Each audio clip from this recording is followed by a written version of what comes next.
ඔන්න ඉතින් ළමයි අදත් සියලු දෙනාම සාදරයෙන් පිළිගන්නවා Easy Japanese YouTube channel එකට. ඉතින් අද මම ඕගොල්ලන්ට කියලා දෙන්න යන්නේ ඒ නිපාතය පිළිබඳව. ඉතින් මෙන්න මේ නිපාතය මොන වගේ අවස්ථාවලදීද අපි භාවිතා කරන්න කියලා අපි ඉස්සෙල්ලාම බලලා ඉමු.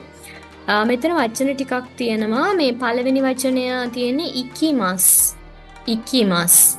ඉකිමස් කියලා කියන්නේ යනවා.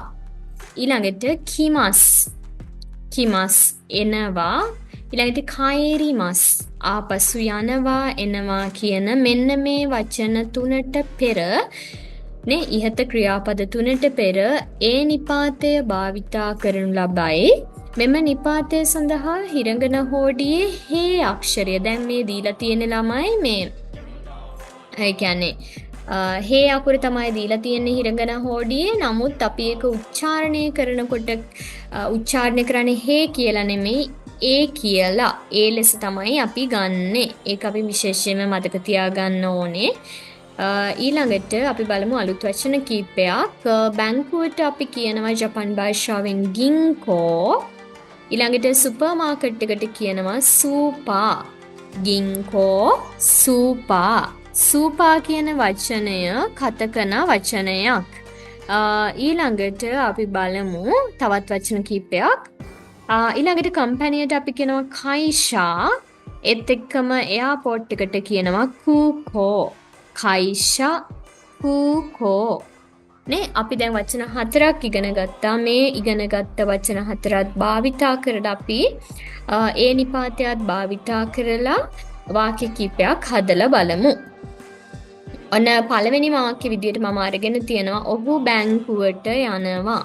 දැන් අපි කලින් නිපාතවලදී ඔහු කියන වචනේ දන්නවා කරේවා නේ. කරේ කියලා කියන්නේ ඔහු එයාට පිටිපස්සෙන් වාගත්තේ වාක්‍ය කර්තෘ නිසා වා නිපාතය. කරේවා. ගින්කෝ ඒ ඉකිමස්. කරේවා ගින්කෝ ඒ ඉකිමස්. නේ ඉකිමස් කියන වචනයට කලින් ඔන්න ඒ නිපාතය භාවිතා වෙලා තියෙනවා. ඒ කියන්නේ හිරඟන හොඩියේ හේ අකුර තමයි භාවිතා කරන්නේ. ඊළඟට ඔබ සුපර් මාකට් එකට යනවද? නේ අනතවා සූපායේ ඉකිමස්කා. අනතවා සූපායේ ඉකිමස්කා කියලා තියෙනවා. ඉකිමස්කා කියලා තියෙන්නේ ප්‍රශ්නයක් අහන නිසා කානිපාතේ වාක්‍ය අගට එදිලා තියෙන්නේ. ඊළඟ එක තමයි කරේරවා කයිෂායේ කයිරිමස්. ඔවුනා පසු කම්පැනියට යනවානේ. කරේරා කියලා කියන්නේ ඔවුන් නේ ඔවුන් ආපහු සමාගමට යනවා. ඔන්න කයිරිමස් කියන වචනයට කලිනුත් ඒ නිපාතය භාවිතා වෙලා තියෙනවා. ඔයගොල්ලන්ට පැහැදිලි ඇති ළමයි. කයිෂා කියලා කියන්නේ කම්පැනිය. ඊළඟට යමදා සංවා කුකෝයේ කිමස්. කුකෝයේ කිමස්කා. යමදා සංවා කුකෝයේ කිමස්කා. යමද මහත්මයා එයාපෝට් එකට එනවද? යමද සං කියන්නේ වාක්‍ය කර්තෘ නිසා යාට පිටපස්සෙන් වානිපාතය භාවිතා වෙලා තියෙනවා. ඒත් එක්කම කිමස් කියන වචනයට කලින් අපි ඒ නිපාතය භාවිතා කරලා තියෙනවා මෙතන. ඊට පස්සේ කා කියලා තියෙන ප්‍රශ්නයක් අහන නිසා. ඉතින් මං හිතනවා ඔයගොල්ලන්ට ඒ නිපාතය පිළිබඳ පැහැදිලි අවබෝධයක් එන්නේ නැති කියලා ළමයි. සියලු දෙනාටම සුබ දවසක්.